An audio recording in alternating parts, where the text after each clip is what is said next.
আসসালামু আলাইকুম। আশা করি সকলেই ভালো আছেন। আমিও আল্লাহর রহমতে ভালো আছি। তো আজকে আমি আপনাদের সাথে আমার ডেটা শেয়ার করতে যাচ্ছি। এটাই আমার ফার্স্ট ব্লগ। আশা করি সবাই আমার সাথে থাকবেন। তো এই যে আমার কুট্টুস বাবুটাকে নিয়ে রেডি হয়ে গিয়েছি অলরেডি। তো প্রেগনেন্সির টাইমে আমি অনেক চটপটি আর ফুচকা খেয়েছি।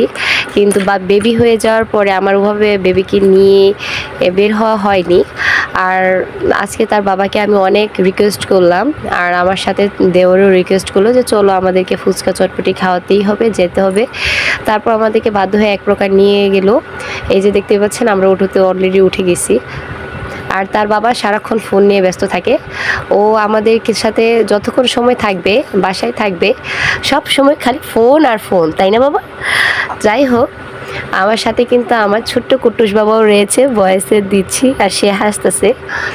এই যে আমরা ইতিমধ্যে আমাদের গন্তব্যস্থানে পৌঁছে গেলাম, আর ভাবলাম যে বের হয়েছি যখন তাহলে কিছু কেনাকাটাও করে নিই। তো এখানে গেলাম স্বপ্নতে, যেহেতু আজকে ফ্রাইডে। তো এখানে আজকে কিছু ডিসকাউন্ট চলছিল, তো আমি ভাবলাম কিছু কেনাকাটাও করে নিই। তো বাবুর জন্য আমি মূলত ডাইপার, সেরেলাক যা যা আছে, আবার আমার জন্য ওটস এসব কিনে নিয়েছি।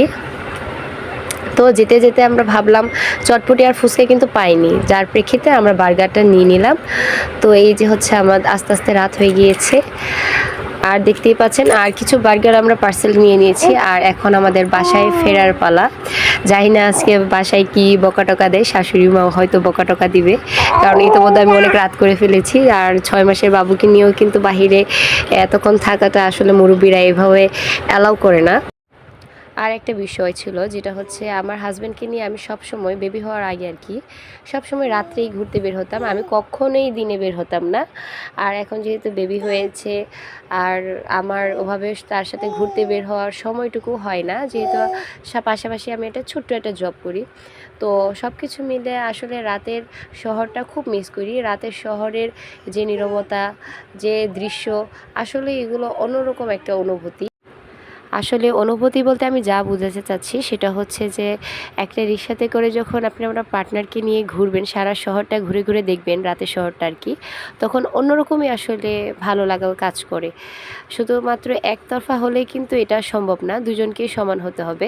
আর ইতিমধ্যে আমরা বাসায়ও পৌঁছে গিয়েছি, আর বেবিকেও আমরা বিশ্রামের জন্য জামা কাপড় চেঞ্জ করে দিয়েছি অলরেডি। সে জন্মের জামা কাপড় পরে আছে। আচ্ছা, অন্যদিকে তার বাবা সারাক্ষণই ফোন নিয়ে ব্যস্ত। আজকে এই পর্যন্তই। সকলে ভালো থাকবেন। শুভরাত্রি।